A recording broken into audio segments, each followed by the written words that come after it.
Hello les gars, nous voilà dans la suite de cette série de vidéos que je suis en train de faire sur les 8 essentiels pour faire de l'argent dans son trading. Là, nous avons déjà dépassé même les 8, mais les 8 notions essentielles, c'est-à-dire la structure du marché, l'order block, les supply et demande zone, BOS choc, upside directionnel, bougie de rejet, une balance, c'est des notions vraiment clés. Et là, je suis en train vraiment de rentrer dans la profondeur des informations. Nous allons parler de la structure du marché, toutes les informations qu'il y a eu. La dernière vidéo qui dure près de plus de 45 minutes, j'ai vraiment détaillé clairement c'est quoi l'upside directionnel et la stratégie, comment bien utiliser l'upside directionnel et faire de l'argent sur les graphiques.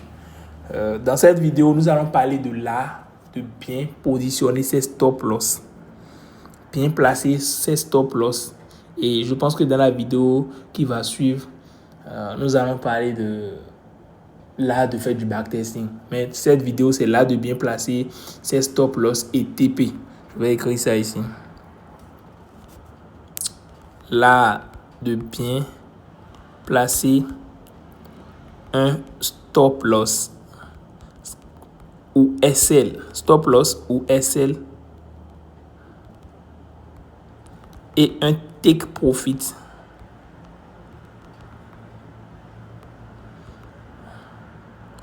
Ou TP. Bon, pour ceux qui ne comprennent pas, je ne vais pas vous jouer le connaisseur, mais stop loss là, c'est comme vous comprenez, ça arrête la perte. C'est une limite de perte que vous ajoutez sur vos graphiques. Et quand le prix touche ce point, ça arrête les pertes que vous effectuez. Et TP là, c'est une limite de gain. Quand le prix atteint ce niveau, ça vous coupe les gains. Ça, c'est en français béninois, quoi. Vous comprenez déjà ce que je dis. Donc, comment bien placer un stop loss ou un TP? Il y a deux types de stop loss. Il y a le stop loss risqué et le vrai stop loss. Vous devez comprendre ça. Le stop loss risqué et le vrai stop loss. On ira sur les graphiques, vous allez comprendre ce que je dis par là. Quand on parle de stop loss risqué, c'est quoi? Vous voyez, il y a des mouvements donnés. Ce qui nous permet d'abord de placer un stop loss, c'est quoi? C'est quand on a nos confirmations, on a notre zone d'attaque, le prix est sur la zone d'attaque et on a tous les trucs clés qu'on attend pour pouvoir effectuer le mouvement qu'on prévoit. Donc, on place un stop loss. Je vais prendre par exemple ce marché de Step Index qui est devant moi et je vais vous montrer la différence entre les deux stop loss dont je parle. Regardez par exemple ce qui se passe ici. Nous sommes en daily. La structure du marché elle est baissière. Regardez bien. Je vais faire comme ça. Voilà. La structure du marché. Voilà. Au fait, je tiens à vous dire quelque chose concernant le tracé des zones. Ne mettez pas trop d'importance sur ça en mode disant, ok, tu dois forcément. Parce que moi, à mes débuts, je faisais ce bail-là. Je me disais que je dois forcément prendre toute la bougie.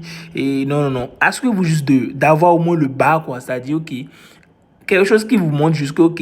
Par exemple, quand moi je trace juste ce bas-là, je sais que, ok, ça englobe peut-être le niveau qui est ici. Quand je trace les zones là, mon but n'est pas que si le prix vient sur les grandes zones là, je veux réagir en même temps. Non, je veux juste attendre comment le prix va se comporter. Donc, la zone peut être grande, je peux ne pas raffiner la zone. Je ne sais pas si vous captez. Donc, cette zone là, par exemple, comme je vous l'ai expliqué dans une vidéo, dans la vidéo précédente, c'est un niveau d'upside directionnel. Le prix était en structure baissière, ça a fait un retracement, ça veut descendre. C'est le niveau d'upside directionnel qui est en train de rejeter le prix actuellement. Qu'est-ce qui se passe? L'upside directionnel a rejeté le prix. Je vous ai dit quoi? Quand l'upside directionnel rejette le prix, son but c'est d'aller chercher la liquidité. Donc vous devez repérer le niveau où il peut venir finir de chercher la liquidité. Et je vous ai dit souvent quoi? Vous devez souvent remarquer le dernier BOS que le prix a effectué pour venir dans la zone d'attaque, c'est-à-dire l'upside directionnel. Si on doit voir en H4, on peut dire que c'est ça là qui est le dernier BOS. C'est pas réellement clair, mais on peut dire ça quoi. Et quand vous voyez le dernier BOS, je vous ai dit quoi? De regarder s'il n'y a pas de liquidité. Si vous regardez bien là, vous allez voir que c'est le niveau là que je disais dernier BOS là en H4. En H1, ça sera un peu plus clair. On voit clairement qu'il y a de la liquidité, c'est-à-dire l'imbalance qui est ici. Donc, je vais d'abord mettre un trait là pour qu'on se dise, ok, si l'upside directionnel a rejeté le prix, l'upside directionnel est ici, a rejeté le prix, j'attends au moins que le prix vienne combler l'imbalance. Et quand il va combler l'imbalance, maintenant, j'attends une cassure de structure pour pouvoir opérer.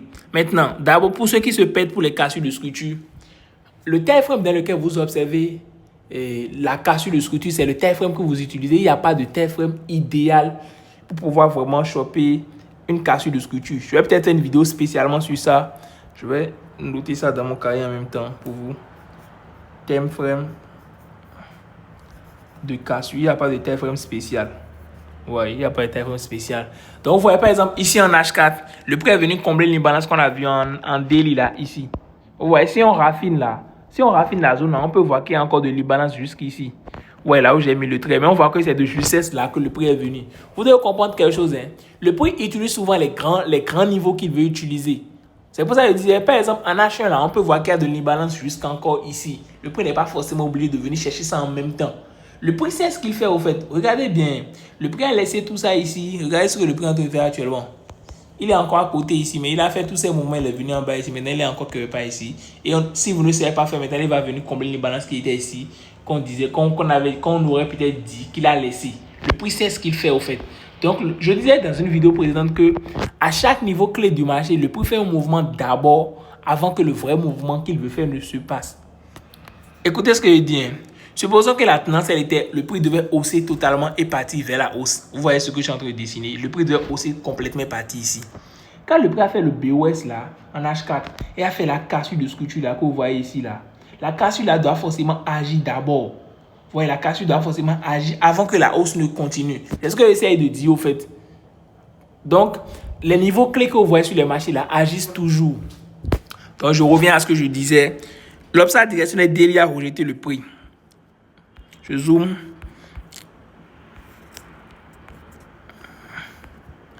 Obstacle directionnel daily. Ça a rejeté le prix. Le prix est venu combler l'imbalance. J'atteins une confirmation. Donc, je descends d'un time frame. Pour voir ma confirmation, je dois essayer de voir le time frame dans lequel je vois une structure claire. En H4, je vois quoi? Avant que le prix n'atteigne ma zone d'attaque, je vois que le prix a fait un BOS H4. Donc, je sais que si je dois attendre une confirmation là, c'est minimum que le prix fasse la cassure de structure. Qu'est-ce qui s'est passé? Le prix est venu faire la cassure de structure H4 ici. Première confirmation qui m'annonce que, ok, le prix veut utiliser cette zone-là. Après, ça va combler l'imbalance là pour descendre. Maintenant, quand j'ai cette première cassure de structure, qu'est-ce que je fais? La première cassure de structure me confirme que la tendance veut changer. Maintenant, cela ne veut pas dire que automatiquement, après la cassure de structure ici, je vais commencer par vendre. Non. Beaucoup de personnes font l'erreur là. Ils se précipitent. Avant, je plaçais le Fibonacci pour voir mes zones d'attaque. Mais maintenant, là, je ne sais pas si c'est ce que les marchés font maintenant hein, ou bien si c'est via moi, mon niveau d'expérience. Mais moi, je ne mets plus trop. J'utilise juste mon œil. Je ne sais pas s'il y a d'autres gars qui utilisent encore. Si vous utilisez ça, marche toujours là. Alors, persévérez. Mais moi, bon, j'utilise juste mon œil. Donc, quand le prix a fait la cassure de structure ici, je remarque quoi? D'abord, le premier niveau que je trace dans toutes mes vidéos, je le dis toujours, la première zone d'attaque qu'on trace là, c'est la zone des 100%. Pour tracer la zone des 100%, vous devez considérer le dernier OB. Ouais, regardez le OB là, c'est l'OB là qu'on va considérer pour tracer la zone d'attaque. Maintenant, si on doit tracer là comme la zone d'attaque, on doit aussi voir quoi? Je vous ai dit quoi? Une zone d'attaque qui a de puissance là, c'est d'abord un niveau creux. On voit clairement quoi? Ici, c'est un pic. Pic ou creux là, c'est pour dire la même chose, un niveau clé quoi. Il y a un OB, il y a toujours un OB là, et il y a de l'imbalance. Quand vous voyez ça là, ça a de fortes probabilités que le marché descende. Moi, je mets la zone jusqu'ici. Parce que quoi, c'est le niveau où l'imbalance, le prix va venir combler l'imbalance. Je ne sais pas si vous captez. Donc, quand moi je trace ma zone là, je sais que, ok, déjà quand le prix va venir ici là, si le prix me donne confirmation là, le prix peut déjà commencer par baisser. Je ne sais pas si vous voyez. Maintenant, qu'est-ce qui s'est passé? Après la cassure de structure, le prix a fait son retracement et est venu combler de justesse l'imbalance. C'est quoi la suite? D'abord, je vais mettre le trait là sur l'imbalance pour dire qu'il a comblé l'imbalance. Qu'est-ce que je fais là? J'ai deux possibilités. Le prix a fait une cassure de structure. Quand le prix a fait la cassure de structure, j'ai deux types de stop loss que je peux placer. Le premier stop loss clair que je vais placer, c'est quoi? Pour quelqu'un qui ne veut pas doser ou bien bon, qui n'aime pas prendre de risques, mais qui n'a pas de temps, il peut déjà, quand le prix a comblé l'imbalance, rentrer en position déjà ici. Il fait un sell de 0,5, je ne sais pas. Il met son stop loss au-dessus de la zone d'attaque. C'est-à-dire en haut, quelque part ici. Les gars, je bois de l'eau chape.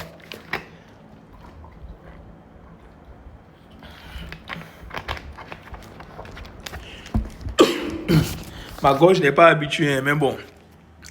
Comme on le dit, le corps est perfectible. On va l'habituer à tout. Donc, regardez. On doit mettre le stop loss quelque part au-dessus ici. Certains font l'erreur quand ils placent le stop loss là. ils mettent le stop loss en même temps au-dessus. Moi, je donne toujours de la marge. Donnez de la marge à votre stop loss. Dans le cas où le prix va peut-être dire qu'il va ramasser la liquidité un peu là, donnez de la marge. Si le prix ramasse la liquidité, vient peut-être ici là, ça ne va pas vous sortir descendre. Maintenant, regardez bien. Tout ça là que vous risquez là, juste pour prendre de mouvements là, je ne trouve pas ça trop intelligent. C'est pour ça, moi, je ne prends pas je ne place pas ce premier stop loss là.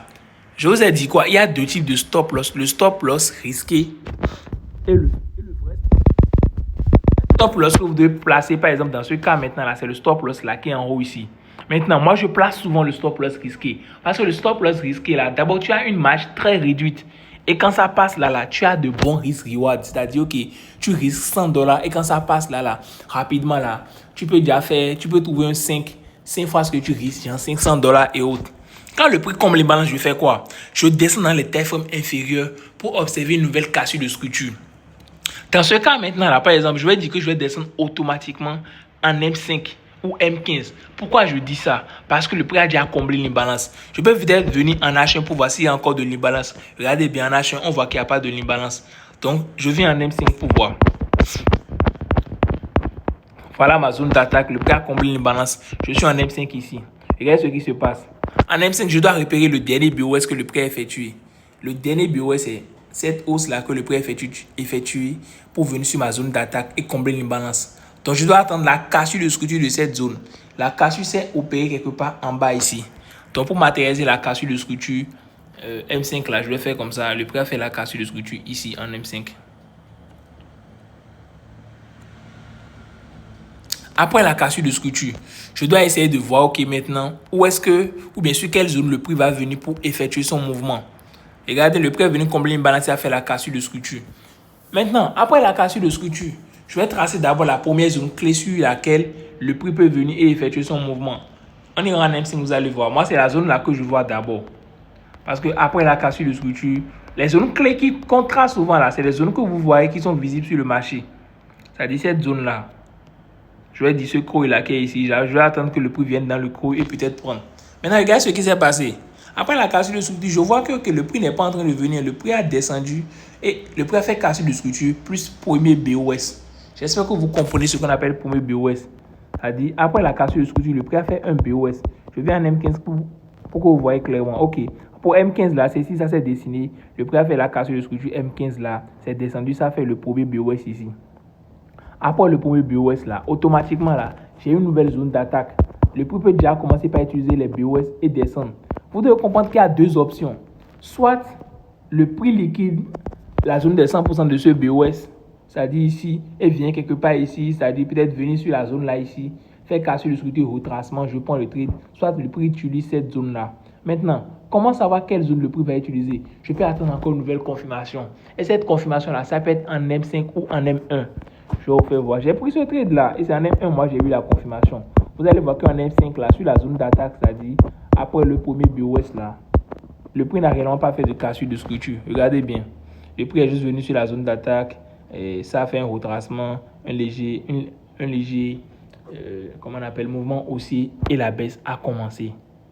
Vous voyez. Donc pour prendre ce trade là, par exemple maintenant là, moi je dois venir peut-être en M1. Mais moi déjà, selon l'expérience que moi j'ai là, je sais que la zone là est forte, la zone là va faire retourner le prix. Donc moi je prends mes trades comme ça. Les gars, il faut travailler pour venir à mon niveau. Et il faut avoir toutes les informations que j'ai. Vous voyez tellement d'informations que je dois vous balancer. Vous allez penser que c'est fini. Mais il y en a encore assez, quoi. J'ai trop d'informations, trop de clés qui vont faire pull up votre trade. Et ça qui fait que il y a des gars qui vont venir bosser avec moi là. Si en un mois, je les donne tout là, ils peuvent. Peut-être avant, le gars, il peinait à faire $100, mais en un mois, il commence à faire $10,000 chaque mois, quoi, parce que les informations qu'il reçoit sont vraiment dingues. Donc, regardez, je vous ai dit quoi? Nous, on descend en M1. Voilà, vous allez voir, en M1, il y a une cassure de structure. Les cassures M1, là, il faut avoir l'œil pour voir réellement. Hein. Moi, je suis dans le domaine il y a longtemps. Moi, j'arrive à voir facilement. Voilà, c'est la zone d'attaque, ça. Regardez ce qui s'est passé. Le prix est venu sur la zone d'attaque. La vraie cassure que vous voyez ici, là, c'est ce retracement et cette hausse. Mais regardez, ce petit mouvement que vous voyez de baisse ici et hausse là. Regardez ce petit mouvement que vous voyez. Baisse, hausse. Là, nous sommes en M1, nous sommes en 1 minute. Quand vous allez descendre en 15 secondes, en 10 secondes là, ça sera clairement un BOS que le prix a effectué. C'est un BOS qui est là et c'est sur une zone d'attaque. Le prix a fait cassure de structure de ce BOS là. Retracement. Vous allez voir, le retracement est venu prendre petite liquidité. Comment on récupère la liquidité? Comment on repère plutôt la liquidité? Je vous ai dit quoi? Le marché est fractal. Quand je dis le marché est fractal, c'est pour dire quoi? Les mouvements que vous voyez le prix fait en H4 et tout là, c'est les mêmes mouvements que le prix fait dans les petits TFM M1, 10 secondes, 5 secondes, demi-seconde, c'est les mêmes mouvements. Regardez, je vous ai déjà montré ce scénario-là dans d'autres vidéos, hein, où le prix fait casser le structure, on voit clairement au niveau de liquidité, vous voyez, on met un petit train d'aine là, c'est liquidité. Le prix est juste venu faire quoi? Ramasser rapidement la liquidité au niveau de la train d'aine, exactement aussi. Le prix a commencé par descendre. Quelqu'un qui n'a même pas pris ça ici là, regardez encore en M1 ici. Après que le prix a fait la hausse et a ramassé la liquidité, regardez en M1, le prix a fait BOS M1, cassure de structure. Après la cassure de structure, tu peux déjà rentrer en position. C'est vous quelqu'un qui cherche de confirmation, quoi. C'est pas toutes les cassures de structure, surtout dans les petites TFM ici, là, que vous devez forcément attendre de retracement. Par exemple, en M1 ici, maintenant, après la cassure directement ici, je pourrais déjà rentrer en position ici, parce que c'est que mon SL, c'est quelque part en haut ici. C'est pas un trade trop risqué. Ouais, si par exemple, je dois prendre le plus petit lot ici, maintenant, là, je risque à peine $1. Je ne sais pas si vous voyez. C'est pour ça, moi, je dose, parce que j'ai des entrées très précises sur les marchés. Si vous avez des entrées précises comme ça, là, vous êtes obligé de doser pour vraiment profiter à fond de vos bails. Le niveau est où? Voilà, c'est ici. Donc, regardez, je vais prendre mon trade ici. Si je vais prendre mon trade ici, là, le SL risqué que je vais placer là, je mets mon SL ici. Maintenant, on va faire un petit calcul. Supposons. Vous voyez, pourquoi je n'ai pas dit totalement au-dessus ici? J'ai dit ici, il faut donner toujours de la marge. Si vous ne donnez pas de la marge, vous pouvez perdre des trades bêtement. Maintenant, mon entrée est quelque part ici. Supposons que je vais risquer $50. On ira calculer. 81,67,8. L'entrée 81,67,8 moins le SL 81,73,1. 81,73,1. Ok. Le plus petit lot, le lot de 1, je serai en train de perdre $5. Je ne sais pas si vous vous rendez compte. Ou bien c'est moi, je calcule ma parce que même moi, je suis étonné, quoi. Je suis étonné de... On ira. Je vais voir en M36. Oui, c'est réellement ça. Si vous placez un lot de 1, vous prenez ce trade-là. Non, je ne pense pas. On fait toujours... Je pense que nous sommes sur la Step Index. Sur la Step Index, là, on fait 1 fois 10. Voilà. Sur la Step Index, on fait 1 fois 10. Parce que si je dois mettre un lot de 0,1 là... Attends, je vais faire fois 0,1 pour voir. Fois 0,1. Le plus petit lot, c'est 0,1. Ok. Donc, on fait fois 10. Un lot de 0,1 là. C'est-à-dire le plus petit lot là. De là, vous perdez $53. Vous voyez. Je dis quoi? Vous perdez $5,3. Si vous prenez votre sell là ici avec l'eau de 0,1 et vous mettez votre stop loss ici. Moi, je vous ai dit quoi? Moi, je vais risquer $50. Donc, supposons que je vais risquer $53, quoi. Je prends un lot de 1. Si je prends un lot de 1 déjà là, le trade que je suis en train de prendre, la vision, c'est quoi? Le prix est venu sur un niveau d'upside directionnel. Regardez bien. Le prix est venu sur un niveau d'upside directionnel. L'upside directionnel a fait rejeter le prix vers la hausse. Cassure de structure, retracement qui a comblé les balances. J'ai trouvé mon entrée quelque part ici. J'ai pris mon trade. Le premier niveau de TP là, c'est le premier niveau d'upside directionnel qui est devant moi. C'est pour ça que souvent moi je prends beaucoup de positions.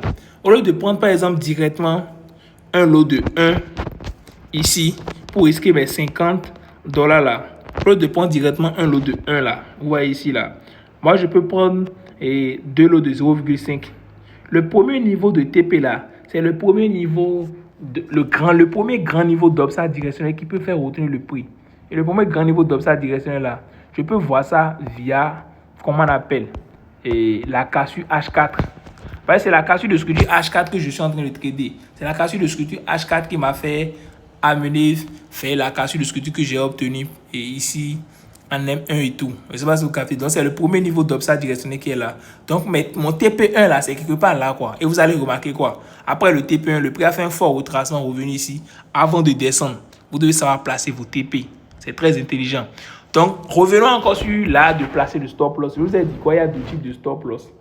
Le stop loss normal, c'est-à-dire le stop loss où vous ne risquez pas là, c'est quand le prix a fait la cassure de structure ici. Tu prends ton trade en haut en même temps ici, sans confirmation. Vu que ça a déjà comblé les balances, tu mets ton stop loss en haut. Regardez tout ce que tu es en train de risquer. Tu risques tout ça là. Mais le stop loss risqué, on a pris notre entrée quelque part ici. Notre stop loss est en haut. Est-ce que vous voyez? C'est léger quoi. Vous risquez peu, mais vous gagnez beaucoup. Regardez. Hein. Maintenant, on va calculer. Si je prends le trade là, le prix vient sur le premier TP. TP1 là, c'est 81,33,8. De 81,67,8 à 81,33,8. On va calculer. 81,67,8 à 81,33,8. Ça donne $34 fois 10. Ouais, on a fait $350. $340 divisé par $50. Un ratio de 6,8. Je dis quoi? Un ratio, c'est près de 7. C'est en fois 6. Vous risquez $50. Vous gagnez déjà 6 fois $50, soit $340. Juste là, avec le TP1. C'est comme ça, moi, je fonctionne, les gars. Juste d'ici à ici pour le TP1. Donc, pour le placement du stop loss, moi, je vous conseille d'attendre les nouvelles confirmations. Avec la nouvelle confirmation, quand vous prenez votre trade, vous placez votre stop loss un peu au-dessus. Là, vous risquez moins. Et quand ça part là, c'est que vous gagnez beaucoup. Vous voyez par exemple ça là maintenant. Si je valide ce seul trade là maintenant, j'ai $340 plus mes $50 de capital. Ça fait déjà près de $400. Même si je risquais $50 par opportunité, avant de perdre les $400 là, je dois perdre 8 fois.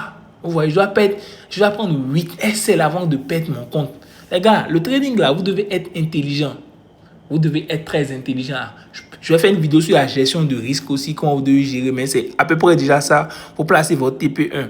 Maintenant, après le TP1, vous savez qu'après le TP1, le prix va forcément faire un retracement. Certaines personnes mettent des BE, peut-être quelqu'un va mettre SL en gain ici, quand le prix va se retourner, le prix va le faire sortir. Maintenant, même quand le prix te fait sortir là, tu n'as pas à te décourager. Tu sais comment est-ce que le marché fonctionne. Le marché fonctionne de BOS en BOS. Je supprime ce qui s'est passé ici. Et on revient encore ici. L'obstacle directionnel daily qui est ici, ça a rejeté le prix sur cette zone d'attaque là, qui a comblé l'imbalance. Ça a fait cassure de structure en H4. La cassure a fait un retracement qui a comblé l'imbalance H4 là. Et la baisse a commencé. On a pris des entrées ici, on a coupé le trade ici. Le prix a fait un fort retracement. On sait que le marché évolue de BOS en BOS. Donc, le prix a fait la cassure de structure plus premier BOS. Je ne sais pas si vous voyez. Le prix a validé le premier BOS. Donc, maintenant, je vais supprimer la zone d'obstacle directionnel et mettre maintenant un BOS là. Donc, c'est devenu un BOS. Quand le prix fait un BOS, automatiquement, moi, je trace mes zones clés. La première zone clé que moi, je trace d'abord là, c'est la zone des 100%. Et je me dis, OK, la zone des 100% du premier BOS, c'est quelque part en haut ici. Je vais peut-être venir en H1 pour voir s'il y a possibilité que je raffine. Bon, c'est déjà pas mal. Et je vois aussi qu'il y a une autre zone ici. Hein. Regardez bien.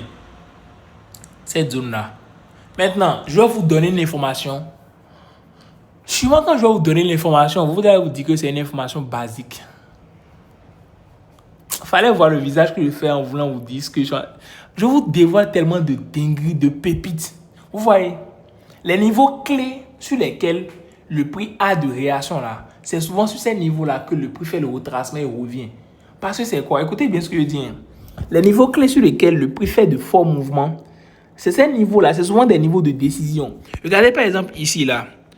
C'est exactement ici là, on a vu l'entrée qu'on a effectuée en M5 là, en M1 là. Hein.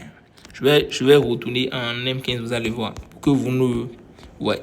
C'est ici le prix a fait cassure de structure M15. Premier BOS M15 retracement. Donc, c'est ici, il y a eu un mouvement de décision. Maintenant, vous devez comprendre qu'avant que le prix ne fasse cette baisse directe que vous voyez là, le prix, les marchés, les market makers font semblant. Vous voyez, ils sont en train de faire cette hausse-là, non?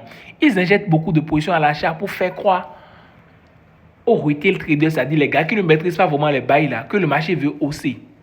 Donc, c'est ça, en injectant beaucoup de positions à l'achat là, ils font semblant. Et en haut ici, là, ils injectent aussi beaucoup de positions à la baisse. Mais ce que nous on voit sur le marché, c'est que le prix est en train de faire de la hausse. C'est la hausse qui est visible. Donc, beaucoup de personnes vont rentrer dans la hausse. Donc, ils vont laisser leur position en achat là. C'est-à-dire les bails qu'ils ont effectués ici, là, en cours. Eux, ils injectent des milliards de dollars. Des millions de milliards. En tout cas, ils injectent assez d'argent sur les marchés financiers. Vous voyez? Vous savez que dérive là, ce n'est pas forcément les marchés financiers directement. C'est une simulation. Comme sur les autres marchés, les vrais marchés financiers fonctionnent là. C'est ça, le dérive essaie de suivre. Donc, c'est pratiquement les mêmes choses. Donc, regardez, le prix a encore des hausses, des bails qu'il a. Les market makers plutôt ont encore des bails ici qui n'ont pas encore clôturé. Vous voyez. Donc, quand le prix descend là, la probabilité est forte que le prix revient sur ces niveaux clés pour clôturer les bails que le prix avait fait ici là. Parce que imaginez tu bailles ici et le marché descend. Il a bail, les market makers ils ont bail ici, hein, mais ils ont encore sell ici. Maintenant ils ont laissé les bails là pour faire semblant parce que s'ils coupent, ils ne peuvent pas couper d'un coup. Donc quand le prix descend là, leur bail là est totalement en perte. Vous voyez? Mais quand le prix descend, ils vont prendre leur position, leur gain sur la baisse qu'ils ont prévu. Là, ils vont prendre un peu de gain. Maintenant, le marché va se retourner pour clôturer les bails qu'ils ont effectués ici, là. Comment on appelle, légèrement BE, légèrement en gain ou bien en BE. Donc, quand vous connaissez, quand vous voyez des niveaux de décision clés, c'est-à-dire des niveaux qui ont engendré de forts mouvements, là, ou bien des niveaux qui ont engendré de vrais mouvements, attendez toujours que le prix revienne. Pas forcément toujours, mais quand le prix fait un retracement là, vous voyez automatiquement ces niveaux. Et ça, c'est pour ça que vous voyez cette zone là que j'ai tracée là. Automatiquement, je vous ai dit quoi? On trace cette zone. Qu'est-ce qui s'est passé? Le prix a fait sa hausse et le prix est venu sur cette zone. Après, je vais vous montrer une autre vidéo sur l'art du backtesting. Et vous allez voir comment ces informations-là que je vous donne là, comment est-ce que vous pouvez backtester efficacement ces informations pour comprendre le fond. Maintenant, qu'est-ce qui se passe? Le prix est venu sur la zone d'attaque. Je vous ai dit qu'on attend toujours une confirmation. La confirmation, c'est une confirmation de cassure de structure. Soit on atteint une cassure de structure dans un time frame inférieur directement, soit on patiente pour l'avoir dans le time frame supérieur. En M15 ici maintenant, là, si on doit attendre une confirmation, regardez ce qui s'est passé. C'est ici le prix est venu sur la zone d'attaque. C'est le dernier bureau que le prix est effectué pour venir sur la zone d'attaque. Ça. Le prix a fait la cassure de structure ici. Je vous ai déjà expliqué comment est-ce qu'on repère une bonne cassure de structure. Le prix a fait la cassure de structure. Le prix a fait retracement. On voit d'abord qu'il y a de l'imbalance ici. Donc, quand le prix fait BOS cassure de structure déjà là, moi je vois jusqu'où est-ce que le prix peut venir avant de commencer par baisser. Et pour bien voir ça là, c'est directement l'imbalance, moi j'observe. Donc, quand on voit l'imbalance déjà là, on sait que qu'il y a c'est ici. Exactement ici. Et si je veux prendre le trade, soit je mets un sell limite quelque part là. Et je mets mon stop loss au-dessus, en haut. En haut ici. Ou soit j'attends que le prix vienne là et me donne une nouvelle cassure de structure en M5. Soit une confirmation de bougie. Je vous ai expliqué comment est-ce que les bougies fonctionnent déjà. Donc, on va aller en M5, vous allez voir. Donc, voici la zone d'attaque. Le prix a fait la cassure M15. Vous voyez, en M5, par exemple, maintenant là, je vois que l'imbalance reste. C'est pour ça que je vous ai dit que les time frames font toujours ce qu'ils ont à faire. Par exemple, là, maintenant, on voit clairement que le prix n'a pas considéré l'imbalance qui est en M5. Le prix a juste considéré son imbalance qui est en M15. Qu'est-ce qui fera que je n'allais pas prendre le trade directement ici? C'est-à-dire ne pas mettre un sell limite là. Quand je vais voir l'imbalance qu'il y a en M5, je me dis ok, en M5, le prix peut aussi venir jusqu'ici. Donc peut-être je ne vais pas prendre en même temps. Je peux prendre et mettre mon SL là. Mais moi, j'aime doser. J'aime que quand je prends là, les minutes qui suivent là, que le marché descend. J'aime pas voir que ça part en perte d'abord quoi. Donc qu'est-ce qu'il faut que j'attende? Le prix est venu sur la zone d'attaque. Le prix m'a donné cassure de structure M5. Je ne peux pas avoir meilleure confirmation que ça quoi. Le prix m'a donné cassure de structure M5 sur ma zone d'attaque. C'est la cassure de structure ici. Vous voyez comment moi j'ai la facilité à voir les cassures et tout, les BOS. Au début, vous allez mal tracer, mais c'est à force de travail, vous allez pouvoir voir. Après la cassure de structure, là, on attend quoi? Que le prix vienne combler l'imbalance parce que le prix, c'est une bougie à fort momentum. Il a utilisé pour faire cette cassure de structure. On attend jusqu'à ce que le prix vienne combler l'imbalance. Il est venu combler l'imbalance exactement ici avec une bougie de Roger. Regardez cette bougie rouge là, une bougie puissante, une bougie qui a de l'énergie, de l'aura, une bougie qui annonce que les vendeurs ont pris le dessus. Quand moi je vois cette bougie là, les gars, automatiquement moi je rentre dans ma vente. Je rentre dans ma vente ici. Maintenant si moi je rentre dans ma vente là, où est-ce que je vais mettre mon SL? Mon SL ne sera plus totalement. Le SL qui est en haut ici maintenant là, c'est le SL normal ça. Maintenant le SL risqué que j'aurai à placer là, ce SL là sera quelque part en haut ici. Parce que c'est la cassure de structure M5 là, je suis en train de trader maintenant. C'est-à-dire le prix a fait la casse, le BOS là, et la cassure de structure M5 là. Donc mon SL soit quelque part en haut ici. Mais ce qui est préférable là, c'est que les SL soient ici. Parce que le prix peut faire semblant et liquider cette première cassure de structure M5 là, revenir dans l'imbalance ici et descendre. Donc à vous de voir comment est-ce que vous allez manager. C'est pour ça que vous devez voir combien est-ce que vous êtes en train de risquer. Sinon, ce qui est mieux, c'est que quand vous prenez le trade là, que votre SL là soit en haut ici. C'est pas un grand SL, c'est pas une somme en M5, vous voyez que c'est grand. Et si je descends en H1, vous allez voir que avec un lot de 4 par exemple, le plus petit lot sur. Non, nous sommes sur Step Index. Je pensais qu'on était sur V50. Mais avec le plus petit, là, vous risquez à peine $10 ou bien $11, peut-être 12, je ne sais pas. Donc, moi, je prends mon trade en même temps là. Regarde, qu'est-ce qui se passe après? Le prix commence par descendre. Premier niveau d'upside directionnel qu'on voit clairement là, c'est le niveau qui est en bas ici. Je pense que c'est un M15, vous allez voir.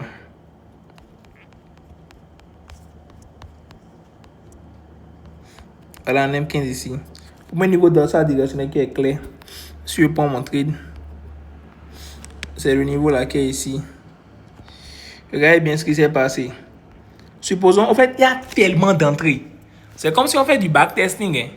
Il y a tellement d'entrées. Le prix a fait casser le structure ici. Et j'ai pris mon entrée là. C'est descendu ici. L'upside directionnel a rejeté le prix. Ça a comblé l'imbalance. Je vous ai dit quoi? Quand l'upside directionnel rejette le prix, vous devez voir quoi? Order block, imbalance ou bien liquidité. On voit clairement quoi? Il y a de l'imbalance ici.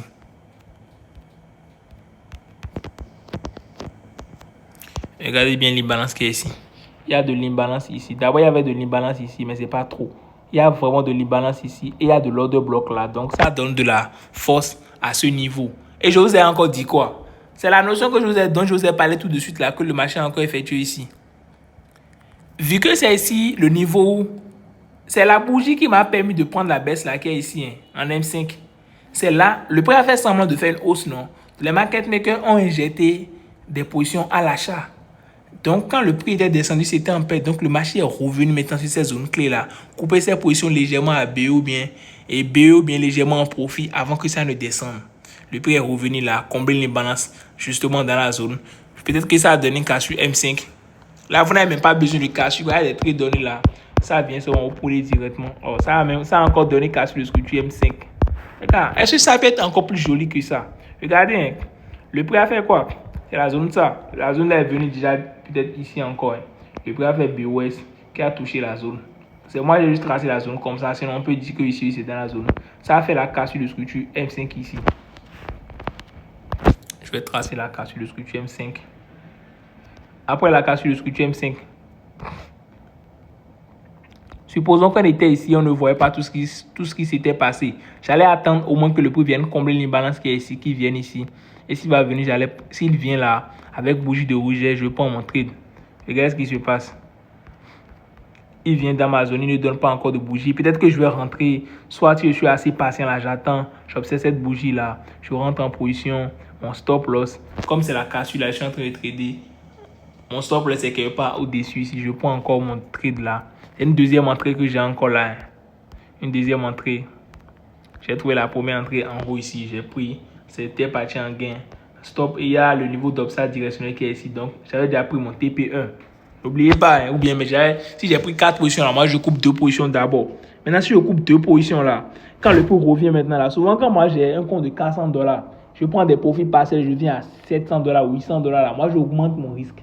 Des fois, ça se passe pas comme prévu, mais quand ça se passe comme prévu, là, les gars, rapidement, là, les petits comptes, là, ça passe des comptes à 5 chiffres en dollars, rapidement.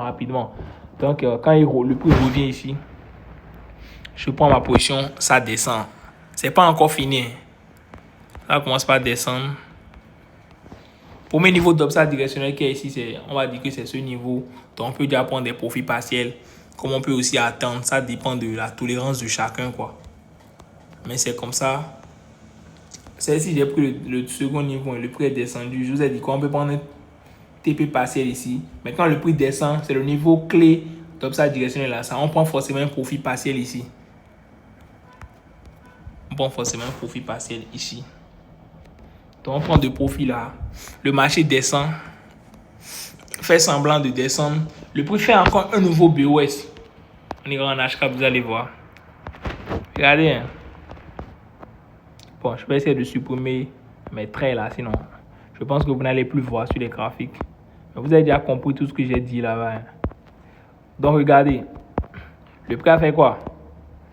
Cassure de structure, premier BOS. D'abord cassure de structure, on a trouvé l'entrée ici, on a fait de l'argent. On a trouvé l'entrée quelque part ici, on a fait de l'argent. Premier BOS, le prix a fait retracement. On a trouvé 2 entrées ici, on a fait de l'argent. TP partiel, deuxième BOS. Après le deuxième BOS, le prix fait encore le même bail. Retracement encore dans zone d'attaque OB. Je peux faire encore retracement ici. Cassure de... Les gars, les informations là. Regarde, le prix revient dans la zone d'attaque. Vous voyez, le prix est encore revenu dans les niveaux clés où il avait vraiment passé, genre le niveau clé qui ont décidé vraiment la baisse, que le prix a effectué totalement ici.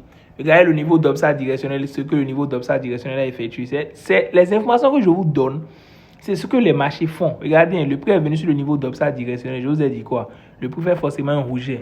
Allez, je descends en M15 pour qu'on puisse décortiquer rapidement ce qui s'est passé. Obstacle directionnel, le prix est venu dedans. Ça a fait un fort rejet. Le rejet a sorti une mèche qui a liquidé le dernier BOS. C'est le dernier BOS qui est venu dans la zone ça. Le rejet a fait sortir une mèche qui a liquidé le dernier BOS. Le plus important pour nous, c'est que quand le prix fait le rejet, on a atteint une cassure de structure dans un time inférieur pour opérer. Je vais venir en M5 pour voir s'il y en a une cassure claire. Regardez M5, les gars. Est-ce que ça peut être encore plus mieux que ça? Le prix est venu prendre la liquidité quelque part en haut ici. Donc, même si je suppose que quand le prix a fait ce BOS là, il a fait cette cassure de structure là, moi je rentre en position juste quelque part ici. Ça ira juste légèrement en baisse. C'est descendu, ça a traîné, après c'est parti. Mais le mieux à faire là, c'est d'attendre que le prix aille chercher la liquidité. Le prix est venu chercher la liquidité de justesse avec cette bougie là. Donc on considère ça là comme BOS M5. C'est ça laquelle le nouveau BOS M5 maintenant. Parce que quand le prix a fait le premier BOS M5 et le prix a fait la cassure de structure, le prix l'a liquidé. Donc c'est ça laquelle le nouveau BOS M5 maintenant. Donc si on va parler de cassure de structure, on va dire que c'est ici le prix a fait la cassure de structure. Donc quand le prix a fait la cassure de structure, on remarque quoi? L'imbalance. On sait que le prix va venir combler l'imbalance. On rentre en position quelque part ici. C'est comme ça on utilise l'obstacle directionnel. Hein. Quelque part là. On prend notre trade, le prix commence par descendre, ça fait ses manigances. Souvent, quand le prix fait les manigances, il ne descend pas en même temps. Regardez par exemple, quand le prix est venu dans la zone et a comblé l'imbalance, le prix a encore effectué, regardez, BOS M5, cassure de structure M5, encore retracement. Donc, ça donne encore plus de confirmation. Quelqu'un qui a douté qu'il n'a pas pris ici, là, avec ça, il allait prendre ici.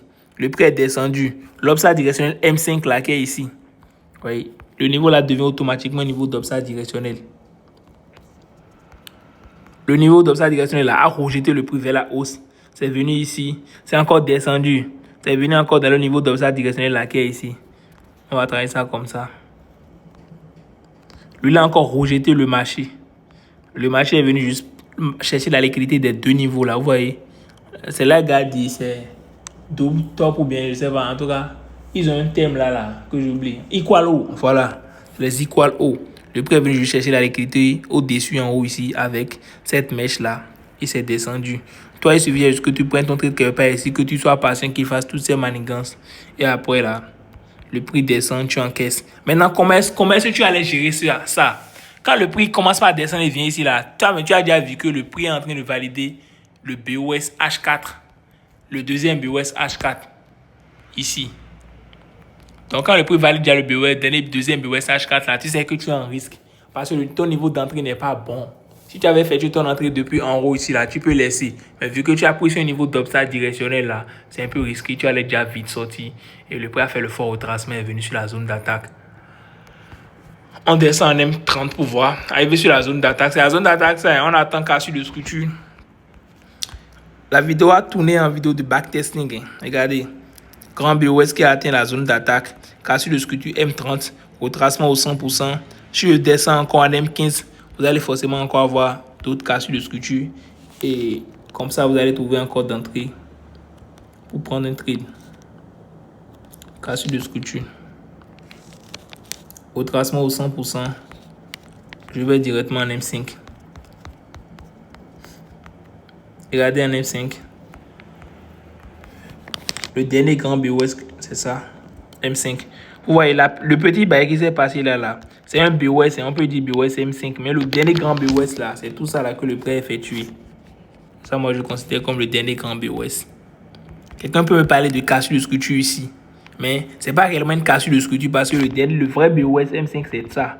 C'est tout ça là qui est le BOS M5. C'est en M15 vous allez vraiment voir clairement ce que je dis. En M5 là, vous perdre. Vous voyez, en M15, on voit quoi? Le vrai BOS M15, c'est ça, vous voyez. Le vrai BOS M15. Donc, on va parler de cassure de structure ici. La cassure s'est opérée ici parce que vous allez voir que ici, c'est la mèche qui a cassé. Et le prix est reparti dedans. Après, ça a cassé la bougie ici. Donc, le prix a fait la cassure de structure en M15 là. Quand le prix fait cassure de structure, on essaie juste de voir les niveaux ou bien les niveaux importants qui vont retourner le prix, faire la baisse ou bien dans le mouvement qu'on prévoit. Je regarde M5 pour qu'on voit s'il y a peut-être une balance là ou bien quelque chose qui confirmait. Bon, rien de confirmer que ça serait le niveau, mais c'est le niveau de creux qui était clair là. Et on voit quoi? Le prix vient sur la zone encore, donne une bougie de rejet qui annonce la baisse. Toi, tu rentres dans ta baisse quelque part ici, ton stop loss est au-dessus ici. Parce que c'est la zone là, tu es en train de trader. Tu peux mettre ça en haut ici, c'est-à-dire tu trades la cassure complète, mais bon, c'est la zone, tu peux mettre ça là où tu veux. C'est à toi de voir selon combien tu es en train de risquer. Tu prends ton trade légèrement en perte, après ça descend. Ça donne tout ça, quoi. Et les gars, ça c'est là où là, toi tu veux gagner $100, $200, quelqu'un d'autre gagne $10 000, $50 000. C'est comme ça, hein. Regarde le nombre d'entrées qu'on a eu. Le marché est descendu maintenant. Le marché revient encore sur le niveau d'obstacle directionnel. Le niveau d'obstacle directionnel rejette le marché. Quand ça a commencé par rejeter le marché là, automatiquement là, vous devez commencer par voir la liquidité. Vous voyez le nombre d'entrées qu'on a eu en baisse ici. On a eu entrée en baisse ici, ici. Il y a eu trop d'entrées à la baisse. Tout ça là, cela devient de la liquidité pour le marché. Et le marché, lui, a besoin de cette liquidité-là pour faire les forts mouvements qu'il a envie de faire. C'est pour ça que moi, je trace des niveaux comme ça, où je dis que c'est la liquidité que le marché vient chercher. Je vais vous travailler ça, vous allez voir. Quand le prix est descendu comme ça, là, tous ces niveaux-là, ça représente la liquidité. Oui. Tout ce que vous voyez ici, là, c'est la liquidité. Beaucoup de personnes ont vendu et le SL est au-dessus quelque part ici. SL est au-dessus quelque part ici. Il y a trop de SL. Donc le prix maintenant, lui, va maintenant ramasser toute cette liquidité-là. Si possible, pourquoi ne pas... J'ai fait une analyse sur ça. J'ai envoyé dans le groupe WhatsApp, je pense. Pourquoi ne pas dépasser ce niveau. Et de là-bas, je regarde en weekly pour voir la vision. Oui. En weekly, c'est le dernier BOS. Weekly, ça donc. C'est le niveau des 100% du dernier BOS weekly, ça. Donc, il peut faire la hausse et venir ici et descendre. Comme il peut juste venir quelque part là et descendre. Le prix fait ce qu'il veut au fait. Mais c'est la cassure de structure qui va donner à un niveau clé là qui va nous confirmer que c'est le niveau là qu'il veut utiliser. Donc, les gars, je suis vraiment éteint. Vous n'avez pas idée. On a parlé de stop loss. Voilà quoi. Je vous ai donné ma connaissance. Nous voici à la fin de cette vidéo. J'espère qu'elle vous aurait plu. Si c'est le cas, n'hésitez pas à mettre un pouce ou bien un pouce bleu. N'hésitez pas à mettre un commentaire. Abonnez-vous, activez la cloche de notification pour ne pas rater les vidéos qui vont suivre. Allez, ciao.